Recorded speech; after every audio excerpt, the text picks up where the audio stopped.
Hello les Digimoms! Bienvenue sur le podcast des mamans qui osent concrétiser leurs projets pro et qui souhaitent s'aider des réseaux sociaux. Je suis Célie, mompreneur, et comme vous, j'ai dû apprendre à communiquer de façon efficace sur les réseaux. J'ai compris que pour réussir à allier ma vie perso et ma vie pro, utiliser les bonnes méthodes et les bons outils, tout ça dans une organisation bien ficelée, était la solution. Vous souhaitez vous faire connaître et créer votre communauté sur les réseaux sans y perdre trop de temps? Ce podcast va devenir votre allié. Alors, bonne écoute! Créer du contenu, avoir de l'engagement, convertir son audience en clients fidèles. Vous pensiez que ce serait facile, hein? Mais après de multiples échecs, après des heures passées à créer des visuels, des textes inspirés, les résultats espérés sont parfois très décevants. Si c'était si simple de réussir sur les réseaux, personne n'arriverait à se démarquer. Ne perdez surtout pas espoir, vous finirez par atteindre votre cible et à la convertir. Oui, parce que c'est la véritable raison pour laquelle vous vous êtes lancés, mes chers Digimoms. Alors, il faut rester focus sur cet objectif. Les réseaux sociaux et leurs algorithmes sont en constante évolution, mais un bon contenu est toujours un contenu qui plaît et qui convertit. Et pour savoir ce qui plaît, c'est simple. Il faut connaître votre cible, mieux que vous-même. Et non, je n'exagère pas.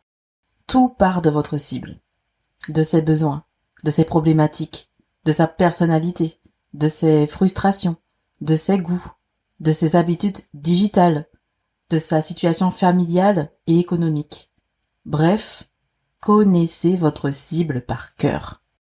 À partir de là, vous pourrez commencer à cocher les 4 cases indispensables pour créer du bon contenu. Let's go! Première case. Un bon contenu est un contenu qui aide votre cible à résoudre un problème. Que vous passiez par de l'humour avec un mème ou par un carrousel, votre contenu doit toujours avoir cet objectif. C'est ce qui va faire que votre cible s'arrêtera de scroller pour consulter votre post. C'est aussi ce qui va faire qu'elle ira consulter votre profil et qu'elle s'abonnera. Si vous ne lui apportez rien d'utile, rien de nouveau, elle continuera son chemin. Imaginons la devanture d'une boutique de chaussures orthopédiques. Si la cible est une jeune femme qui souhaite rester sexy, même avec des chaussures orthopédiques, et que la devanture ne contient que des chaussures pour personnes âgées, elle va poursuivre son chemin, et avec raison. Si vous ne connaissez pas votre cible par cœur, vous ne réussirez pas à la convertir en client. Deuxième case, un bon contenu doit représenter votre marque. Le cerveau humain est très réceptif à la répétition. C'est comme les pubs à la télé. Quand on dit pare-brise, notre cerveau pense tout de suite Carglass répare, Carglass remplace. C'est fou, hein? Et moi, mon objectif, c'est que dès que vous direz mompreneur, vous penserez direct à ce podcast. En fait, il faut que votre cible vous associe directement à votre domaine d'activité. Et pour ça, il faut soigner votre identité de marque. Le choix de votre charte graphique ne doit pas être pris à la légère. C'est grâce à elle qu'on vous reconnaîtra entre 1000. Il en est de même pour votre charte graphique. Votre façon de vous adresser à votre audience fait partie de votre identité. Du coup, il faut que vous restiez cohérente jusqu'au bout pour rester reconnaissable. Que votre cible se dise « Ah, hier, c'était super intéressant. Elle propose quoi aujourd'hui ?» Il faut créer de l'attente. Troisième case, il faut que votre message soit clair. Pensez à votre vocabulaire. Faites en sorte que ce soit compréhensible par tout le monde. On a tendance à croire qu'en utilisant du vocabulaire technique, les autres nous verront comme des experts.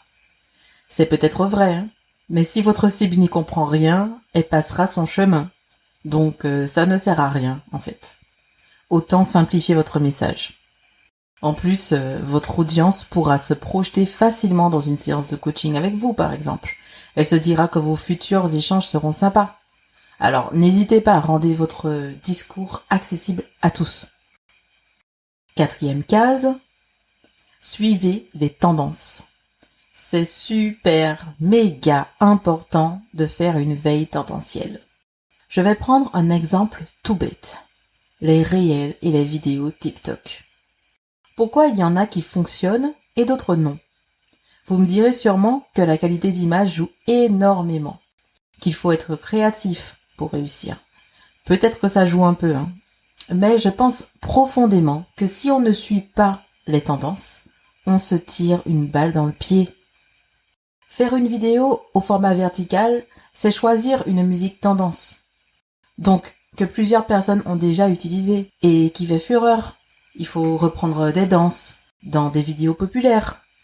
Sur Insta, par exemple, les musiques à la une sont celles qui créent la tendance. Alors, n'hésitez pas, choisissez-les. Je vous vois venir. Mais Célie, je ne veux pas faire comme tout le monde. Je vous comprends totalement.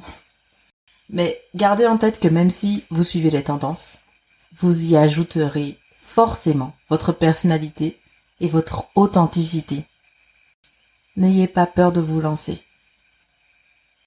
Pour résumer, pour créer du bon contenu, il faut évidemment connaître votre cible par cœur, fournir des solutions à ses problèmes, soigner votre charte graphique et éditoriale, simplifier votre message et suivre les tendances en y apportant votre personnalité. Chers Digimoms, nous arrivons à la fin de cet épisode. N'oubliez pas de vous abonner et de me laisser 5 étoiles, ça fait toujours plaisir et puis ça m'encouragera à continuer. La suite au prochain épisode. Ciao!